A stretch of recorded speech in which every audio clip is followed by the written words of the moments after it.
C'est un honneur d'être là donc à la célébration des 80e anniversaire de la victoire de la Grande Guerre.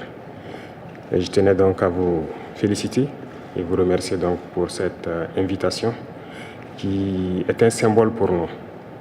Et au cours donc de ma présence ici, je dois avouer que j'ai appris beaucoup de leçons. Cette séance que j'ai pu assister avant le dîner la veille, la séance culturelle, m'a fait comprendre que l'histoire et la culture sont le socle pour bâtir une armée forte et résiliente. Nous avons pu voir ensemble tout le sacrifice que le peuple soviétique a consenti pour que nous soyons dans un monde libre aujourd'hui. Et nous tenons donc à vous dire merci pour cette invitation, parce que ce sont des moments qui nous ont permis aussi de réfléchir à notre situation et de penser à de nouvelles perspectives. Et sur ce, je pense que les obstacles que nous avons aujourd'hui devant nous ne doivent pas nous arrêter. Et les obstacles sont une bonne chose en quelque sorte que nous devons surmonter. La preuve, je pense qu'avec toutes les sanctions contre la Russie depuis un certain temps, la Russie arrive à développer un mécanisme interne qui lui place donc au devant de la scène internationale. Et nous prenons bonne note de ces leçons que nous avons donc apprises ici. Et même au niveau de la parade, je tiens à dire que j'ai été émerveillé de voir l'enchaînement donc des engins qui ont défilé devant nous, notamment depuis le char mythique T-34 qui a gagné donc lors de la Grande Guerre, et jusqu'aujourd'hui au char moderne.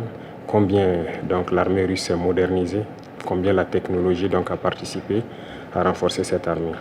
Et dans ce cadre, nous souhaitons que la coopération que nous avons puisse se renforcer de façon exponentielle. Je vous remercie déjà pour tout ce qui est fait pour nous, notamment ces bourses d'études qui sont octroyées au Burkina et qui vont s'accroître. Et ce matin, j'ai visité donc l'université de chimie et je disais que le volet sur lequel nous allons axer après la défense et la sécurité, c'est le volet de l'éducation. C'est ce volet qui nous intéresse le plus, notamment les sciences.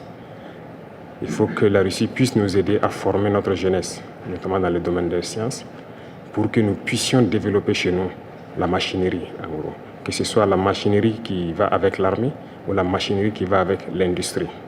Parce que c'est à ce seul prix que nous pourrons nous développer au sein de l'Afrique. La guerre qui nous est imposée aujourd'hui, nous pensons que ce n'est qu'une manifestation aussi du nazisme. Parce que le terrorisme qui est là aujourd'hui n'est pas du terrorisme, c'est de l'impérialisme. Ce sont nos terres qui intéressent ceux qui nous combattent. Et donc, finir avec cette guerre, avoir une armée forte et lancer le développement de notre patrie, telle est l'essence donc de notre combat. Et nous comptons sur vous pour surtout former nos cadres. Parce que la coopération, telle qu'on le dit, très souvent en Afrique, on aime avoir beaucoup de demandes. Nous savons que vous êtes dans une opération militaire spéciale. Nous comprenons tous les défis qu'il y a. Et le lendemain, qui est incertain pour le monde entier, nous pouvons comprendre ça.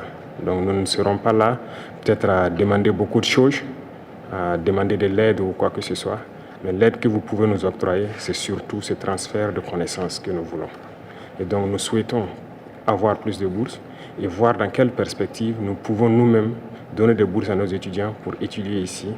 Et dans un troisième temps, comment est-ce que les universités ici peuvent se dupliquer au Burkina Faso, notamment celles que j'ai visitées. Et aussi, il y a beaucoup d'autres universités dans le domaine des sciences. Comment on peut les dupliquer au Burkina Faso avec tout le laboratoire nécessaire qu'il faut pour former de manière pratique nos jeunes et que nous puissions être donc au cœur de notre propre développement.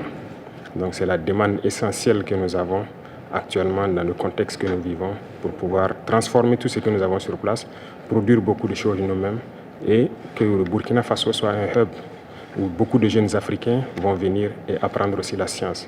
Parce qu'ici en Russie, vous avez d'éminents scientifiques et il y a eu beaucoup de savants que nous continuons donc d'étudier leurs œuvres. Et je pense que c'est un havre où